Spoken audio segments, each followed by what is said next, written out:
Assalamualaikum warahmatullahi wabarakatuh. Masih bersama dengan saya Sugeng Febri Andrianto yang paling eksotis di SMP Birrul Walidain Muhammadiyah Sragen.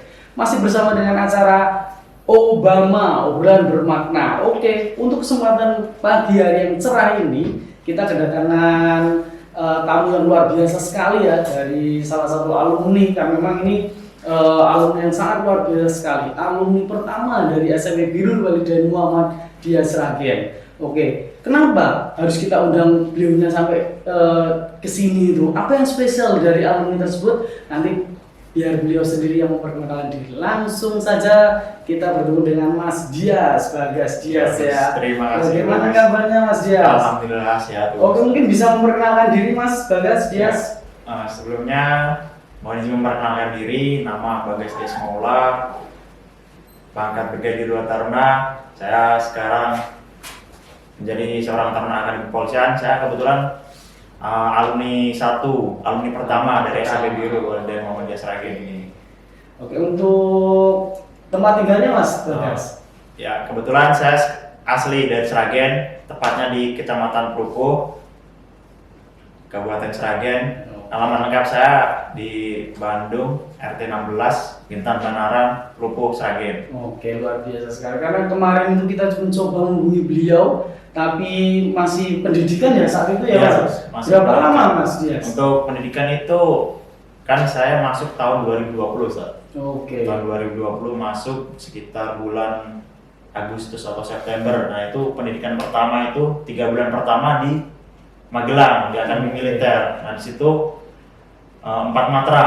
Jadi dari Akademi Kepolisian, Akademi Militer, Akademi Angkatan Udara, dan Akademi Angkatan Laut. Itu semuanya di pendidikan bersama, pendidikan integrasi istilahnya. Nah, itu tepatnya di Akademi Militer Magelang selama 3 bulan pertama. Oke, dari satu angkatannya Mas Dias itu, ini maaf ya karena saya biasanya tuh manggilnya juga Dias dulunya. Ya. Jadi meskipun di bajunya itu ada Bagas, tapi kayak seringnya itu lebih ke Dias Mas Dias. Gak apa-apa ya Mas Dias ya. Oke, jadi gini Mas Dias. Satu angkatan pada saat itu ada berapa peserta Mas Dias? Satu angkatan dari Akademi Kepolisian. Iya. Dari Akademi Kepolisian kebetulan angkatan saya ini pendaftar berapa, keterima berapa gitu? Dari Polda Jawa Tengah sendiri sekitar 600 sampai 700 pendaftar. Kemudian diseleksi sampai ke rankingan daerah, itu nanti dikirim ke pusat sebanyak 22 orang. Nah, alhamdulillah dari 22 orang tersebut di pusat diseleksi kembali, alhamdulillah semuanya lolos terpilih. Jadi taruna. Iya, oke. Ya berarti satu angkatan 20 orang dari Jawa Tengah. Dari Sejateng ya itu ya, Sejateng. Itu khusus Sejateng aja atau itu nanti kuotanya per Polda jadi. Jadi kuota terbanyak itu ada di Pulau Jawa. Sekitar 20-an taruna. Oke, kemudian gini Mas Jas, flashback tentang SMP Birrul ya. Karena kamu juga alumni 1 dan story kamu di SMP Birrul itu benar-benar sangat mengharumkan juga dalam artian prestasi kamu. Siapa yang nggak kenal dengan Mas Dias dengan prestasinya? Apa yang masih terekam jelas di ingatannya Mas Dias tentang SMP Birrul itu? Ya. Yang pertama ya pasti guru-gurunya Ustaz. Nah, guru-guru itu kan setiap guru punya karakter masing-masing. Kan orang pasti juga berbeda karakternya. Nah, yang paling saya ingat itu siapa? Ustadz Budi. Ustadz Budi. Beliau yang paling berkesan buat saya. Kenapa? Iya. Karena saya sangat menekuni perilaku beliau. Karena beliau orangnya rajin tepat waktu. Dia selalu datang sebelum murid-murid itu datang. Jadi kan masuk sekolah jam 7. Nah, beliau jam 6 kurang sudah datang di sekolah. Mengajarkan entah itu menyiram lapangan atau bagaimana, kan sudah aktivitas terlebih dahulu, patut diteladani hal tersebut. Kemudian ketika ini masuk jam sholat, itu yang paling berkesan. Kenapa? Setiap kali ada panggilan azan, pasti Ustadz Budi istilahnya menghindar pintu buat Oke. mengajak para siswa untuk sholat. Ayo Tertib ya? sholat gitu. Tertib bisa Tepat waktu disiplin. ya, setelah waktu Yes. sholatnya. Itu jadi kebiasaan baik sampai Sampai kamu sekarang ingat ya. Ustaz. Sampai, Oke. sampai sekarang saya masih ingat Ustaz, dengan beliau. Oke, mungkin dari itu yang paling berkesan selain dari ustadz-ustadzanya itu ada nggak waktu momen-momen apa gitu? Karena memang kamu angkatan pertama, kemudian di situ kita harus dituntut untuk mendapatkan nama yang luar biasa di Kabupaten Sragen. Karena memang pada saat itu SMP Birrul Walidain Muhammadiyah Sragen kan termasuk sekolah baru. Baru Kalian cuma berapa kelas lupa saya? 2 kelas itu. Angkatan pertama 2 Dua kelas. kelas, satu kelasnya. 1 kelas putra, 1 kelas putri. Nah, itu jumlahnya berapa yang kelas putra waktu itu kalau masih ingat? Sekitar 30. Oke. Mungkin 30. Ya, oke lah. Dari segitu itu, kalian kan harus dituntut bagaimana caranya bisa mengharumkan SMP Birrul biar dikenal gitu.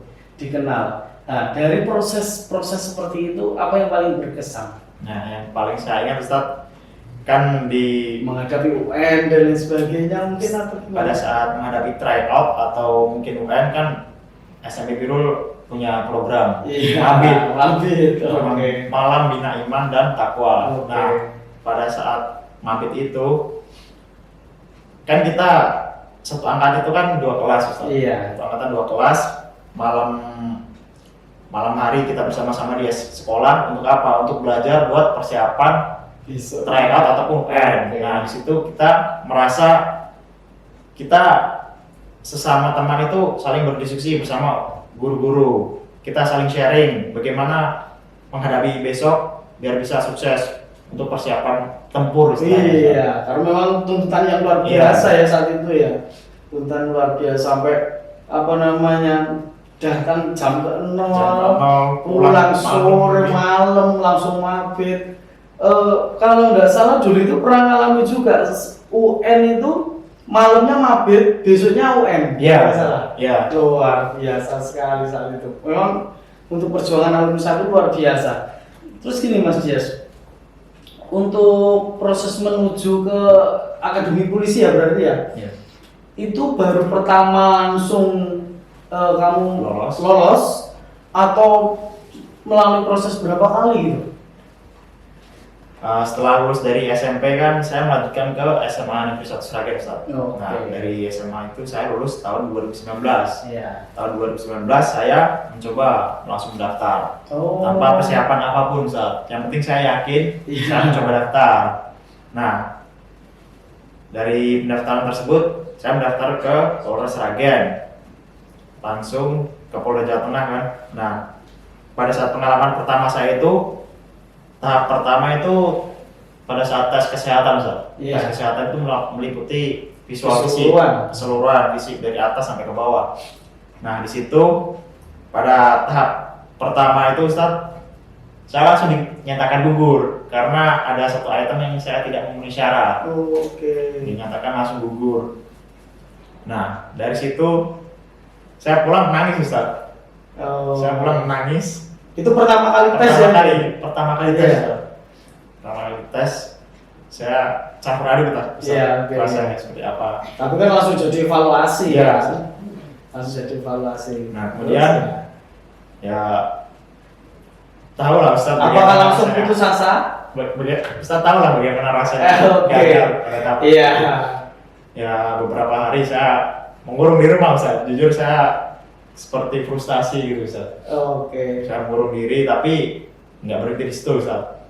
Saya bertekad, saya meyakinkan untuk orang tua saya bahwa saya bertekad ingin menjadi polisi melalui jalur taruna akademi kepolisian. Nah, dari situ pada tahun berikutnya saya bertekad untuk mendaftar kembali di tahun 2020. Nah, selama 1 tahun itu saya melakukan persiapan secara maksimal Ustaz. Oh, karena yang pertama itu Iya. memang nggak ada persiapan sama Ya, sekali. kan baru lulus SMA Iya. langsung mendaftar jadi kan kurang persiapan. Kurang persiapannya. Maka dari itu Oke. selama 1 tahun itu saya persiapan. Saya mengikuti bimbel, kemudian les fisik segala macam. Dan sebelum saya mengikuti bimbel itu kira-kira pada bulan Oktober Ustaz. Saya gagal kan pada bulan Mei. Nah, dari bulan Mei sampai Oktober itu saya ada aktivitas sendiri, Ustaz. Oh, Saya oke. mencoba untuk bekerja. Iya. Sudah melalui proses bekerja dulu Iya. Mas Dias ternyata. Baru tahu ini saya. Saya pernah bekerja, Ustaz. Jadi Oke. saya pernah bekerja waktu itu kan musimnya Lebaran, Ustaz. Iya. Kalau mudik kan. Ini kan sebelum ada pandemi. Iya. Nah, saya pernah jadi petugas top up di rest area tol. Oh Masalah. iya. Di Sragen kan ada rest areanya kan ada di Masaran sama di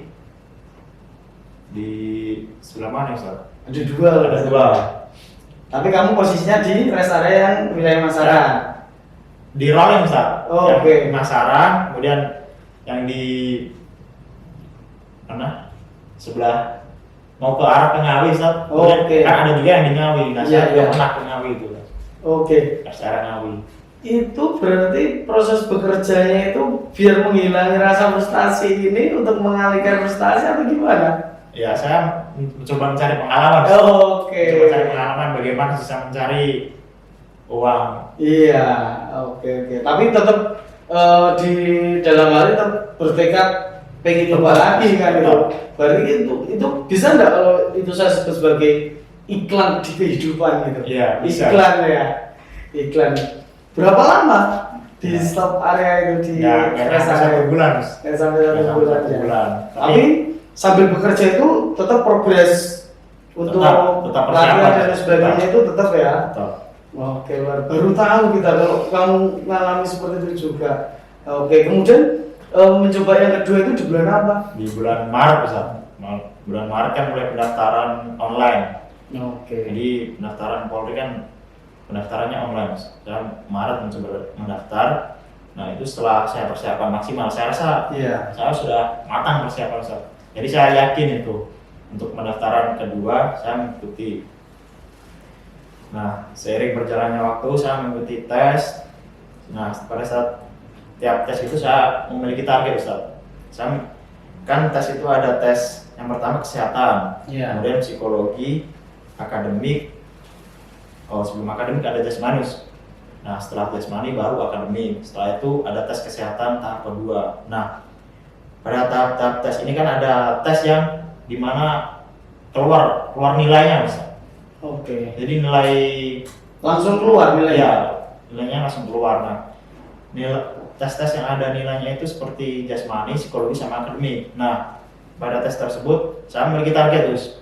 Saya memiliki target batas minimal nilai yang harus saya capai. Oke. Nah, tiap kali tes itu, dan alhamdulillah target yang saya targetkan bisa tercapai, Ustaz.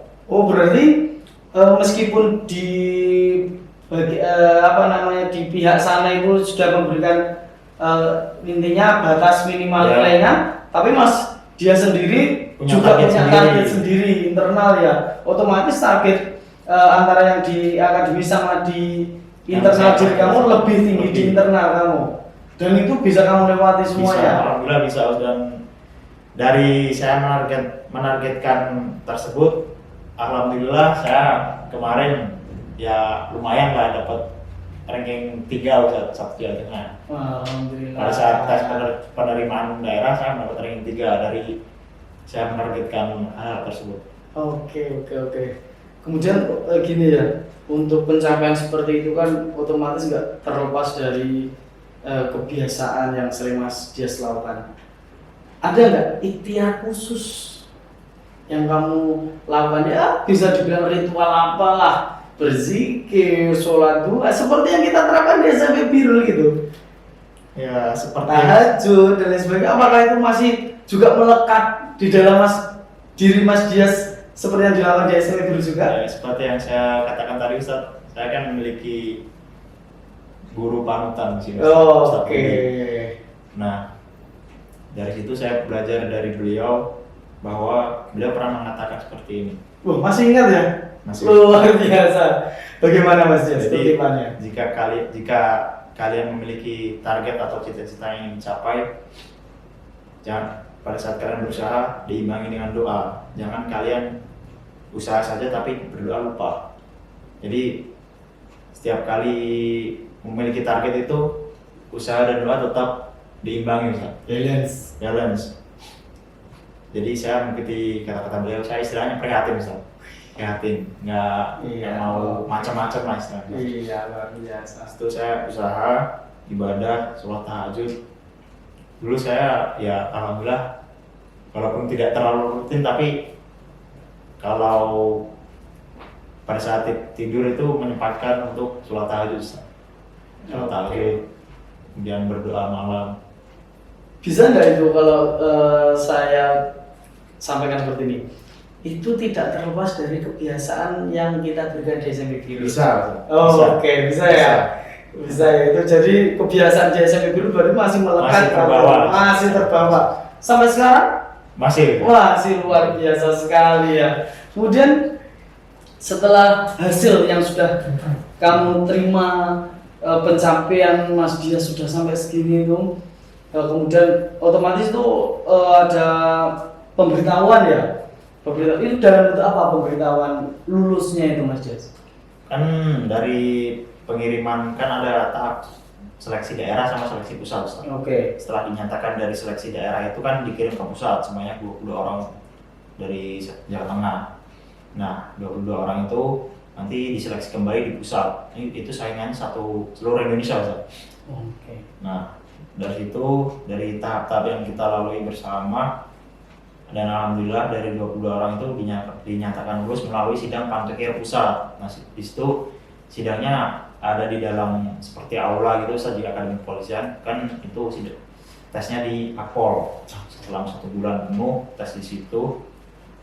Nah, saat dinyatakan lulus itu yang namanya sidang Pantekir pusat. Nah, di situ dari sekian ratus orang itu dinyatakan lulus semua pada saat tahap itu.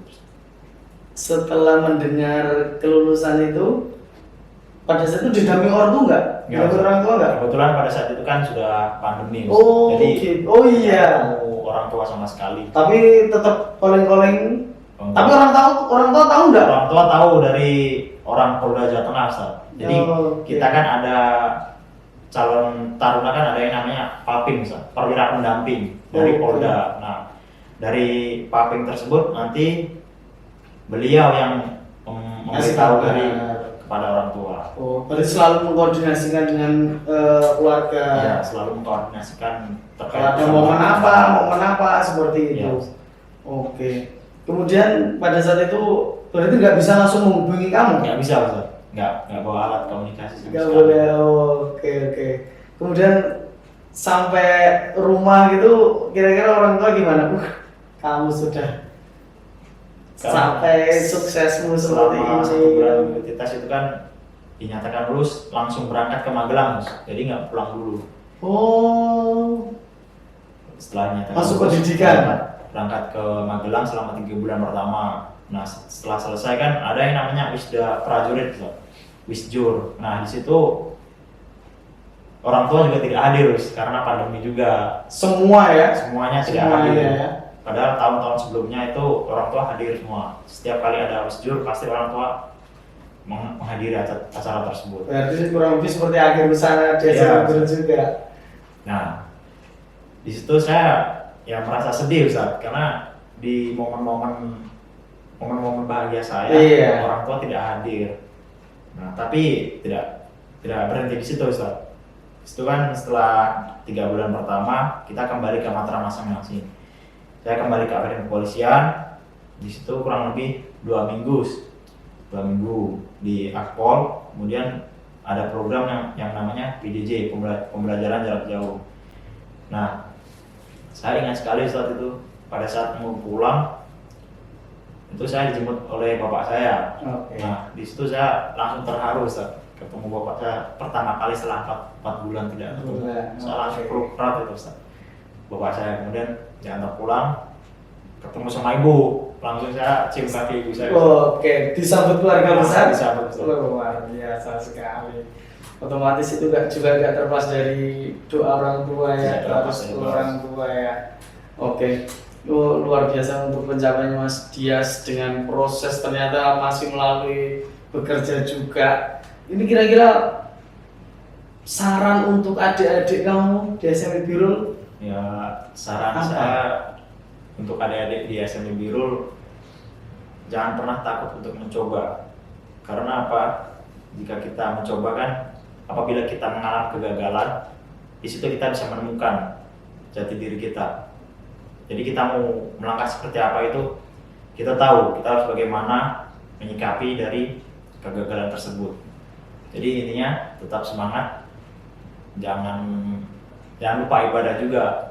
Ibadah dan usaha itu harus balance, seperti yang Ustaz juga katakan tadi, harus balance. Dan jangan lupa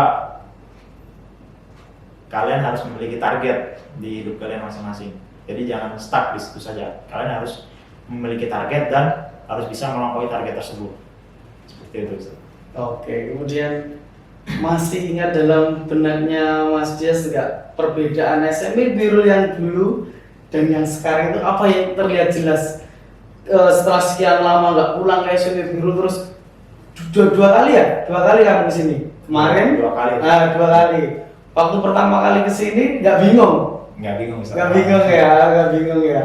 Ya. Apa yang menjadi ternyata sekarang ada nggak perasaan seperti itu? Ada, Bos. Oke. Kan sebelumnya kan saya lulus dari SMP Birul kan tahun 2016, Ustaz.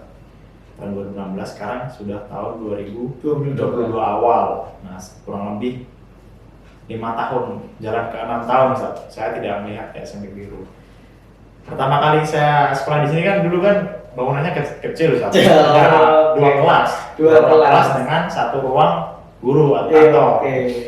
Nah, kemarin saya datang, saya kaget juga, Ustaz. Wah, sekarang sudah beda gitu, Ustaz. Sudah tingkat, udah luas juga, udah bersih, sudah gak ada lumpur-lumpur lagi. Dulu kan lapangannya tanah, Ustaz. Iya, belum seperti ini. Parkiran juga, iya. Perkembangannya sangat pesat, Ustaz. Oke.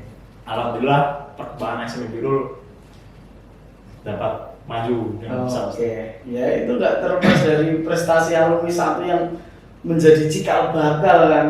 Wis itu paling berkesan kan, memang perjuangan kalian untuk memberikan nama di SMP Birul ini luar biasa sekali perjuangannya. Ini kalau dibilang siapa yang buat, ya kita semua, tapi tetap pendiri pertama kalian alumni saat itu nggak main-main di situ. Itu kemudian dari bangunan ya, kemudian dari fasilitas ada nggak yang terlihat perbedaan signifikan gitu? Dari fasilitas ada, Bos. Jelas ya. Jelas, terlihat sangat jelas. Apalagi ini SMP Birul sudah memiliki studio. Oke. Kalau dulu nggak ada sama sekali ya. Sama sekali. Dulu hanya ruang kelas. Oke. Hanya ruang kelas dengan ruang guru. Sudah. Oke, cuma itu saja. Kemudian halaman pun juga halaman masih bagus, kelihatan rapi, indah gitu. Kalau dulu lumpur kalau hujan. Luar biasa sekali. Oke, luar biasa sekali untuk Mas Dias. Kemudian pesan dan kesan untuk SMP Birul, karena memang sebentar lagi juga mau milad SMP Birul Mas Dias yang ke-9. Mungkin ada ucapan atau bagaimana Mas Dias? Silakan. Untuk pesan dan kesan saya untuk SMP Birul, ya semoga kedepannya SMP Birul semakin di depan misalnya. Oke, semakin terdepan seperti Yamaha berarti. Oke. Semakin terdepan, kemudian tetap ada penanaman karakter-karakter yang bermoral, beragama kepada para adik-adik siswa SMP Birul. Kemudian kualitas SDM juga semakin meningkat. Nah, ya intinya semoga tetap terdepan, Ustaz. Oke, terima kasih untuk pesan dan kesannya untuk SMP Birul Mas Dias. Semoga bisa silaturahmi kesini lagi Mas Dias ya. Intinya itu ya ini rumah kita bersama. Kapanpun alumni SMP Birul mau pulang, pintunya selalu terbuka. Seperti itu. Oke, demikian tadi obrolan yang luar biasa sekali ya dengan salah satu alumni satu SMP Birul Walidain Muhammadiyah Sragen dengan Mas Bagas Dias ya. Luar biasa sekali, berbagai macam cerita. Ternyata beliaunya itu juga melalui beberapa proses, dari yang pernah jaga di rest area, kemudian sampai mencapai puncak. Kalau dibilang kesuksesan ya alhamdulillah sudah mencapai apa yang diinginkan ya. Alhamdulillah, dan bisa pulang ke SMP Biru luar biasa sekali dengan memberikan berbagai macam cerita, motivasi dan sebagainya. Mudah-mudahan itu bisa menjadi motivasi bagi adik-adik Amin. untuk SMP Biru Walidain Muhammadiyah Sragen. Ini salah satu kebanggaan SMP Biru Walidain Muhammadiyah Sragen. Demikian obrolan singkat kita dengan Mas Dias. Semoga kita bisa silaturahmi lagi Mas Dias ya. Sehat selalu, sukses kemarin dan besok dan seterusnya Mas Dias ya. Terima kasih Ustaz. Oke, demikian dari saya. Semoga kita senantiasa diberi kesehatan dan kesuksesan kemarin, hari ini, esok dan seterusnya. Tepuk tangan buat kita semuanya. Assalamualaikum warahmatullahi wabarakatuh.